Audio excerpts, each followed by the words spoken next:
Alright, level 3 Shadow Warrior. Let's see some emotes. And that's just ridiculous. He's checking his hair, but look at the look on his face. Yes, let's make sure our hair looks perfect. Rah!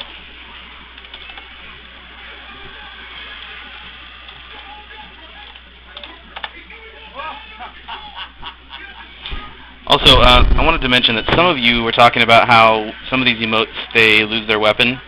I'm sure they're going to fix that. Also, bear in mind that you can put your weapon away and have no weapon out at all if you'd want.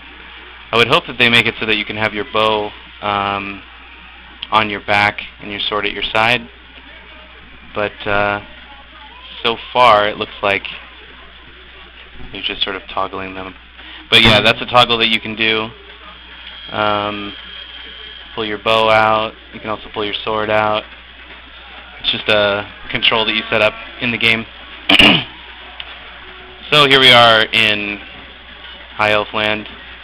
Let's kill some Witch Elves. So far I have Scout Stance. There's a couple other stances that you'll get as you level up to a higher level. But at level 3 you have Scout Stance. You get Acid Arrow, which requires Scout or Assault Stance, and it's a attack which deals 40 damage and reduces the target's armor by 74, and reduces their chance to block by 10% for 10 seconds. An ailment that deals 120 damage to your target over 15 seconds, and that would be a Acid Arrow type of thing, and it's called Broadhead Arrow. It's a dot. Eagle Eye, which is your long range shot. These other ones have 65 foot, and that one has 100 foot. And then you have Grim Slash, which is just your basic sword slash move, and that's what you have at this level. So, also in Scout Stance, I should mention that your bow stance, it increases your ballistic skill and initiative by 6, and the range of your bow by 10%, which is really awesome. So let us kill some stuff.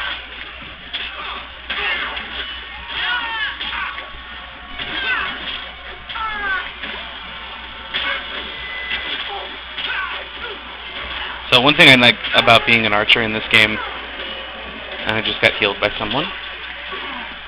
One of the things I like about being an archer in this game is that while they do limit your ability to use your bow point blank to someone's face, they automatically switch you to your sword. So it's kind of like they're not going to make you sit there and say, "Why can't I fire?" You know, they automatically switch you to your sword so you know what to do.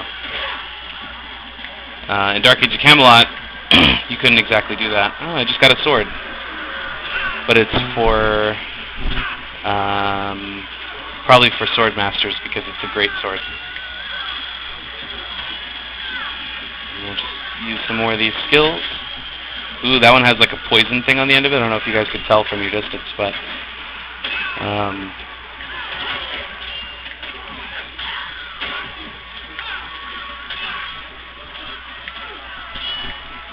watch very closely. Oh, maybe that didn't show that time. But yes, most of the time the arrows actually do have a graphic and you actually do see them flying to their target. And I wouldn't be surprised if they did what they did in Dark Age of Camelot, which is characters that have been shot will actually have arrows sticking out of them. So you'll see orcs and people running around with arrows sticking out of their bodies, which is awesome.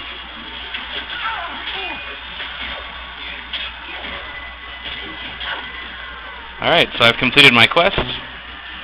I'm all done in this area. I'm going to make this one of my last videos, guys, because they're closing down the free weekend for beta and pre-orders, and the game will not be open to anybody for another 2 weeks, unfortunately. So I'm sorry if I couldn't get your request filled, but I'm going to spend the rest of the evening doing a little bit of playing for myself because, yeah, I haven't had a chance to really mess around enough yet. Some of you were asking for my specs on my computer. I have an Athlon 64 5600, 2 gigs of RAM, and a Geforce 9600 GT. And for those of you who don't know what a Geforce 9600 GT is, that's a 512 megabyte card. So if you have an equivalent, that's probably a good enough video card. Also, for those of you who might be wondering if they need something more powerful, don't even think it, because the game may look kind of slow frame rated on my computer, but do bear in mind that I'm streaming video and audio raw to my PC while I'm playing it with all the graphics turned up. So it will lose a little bit of frame rate and some of the textures won't render as quickly. But without doing that, it runs great, smooth as butter. So I just want to thank everyone who subscribed and commented on these videos thus far, and for you guys for requesting here and there. Those very nice comments and a lot of good feedback that people have given me. And you know, if there seems to be a need for it, I'll be happy to make more videos once the game is in the preview weekend for the pre-order and collector's edition people. And so please keep your requests coming in if you have any. Maybe send them by personal message, that way I can see them a little bit easier. And I will try to fill them at that time. Alright, this is Mulder1 signing off.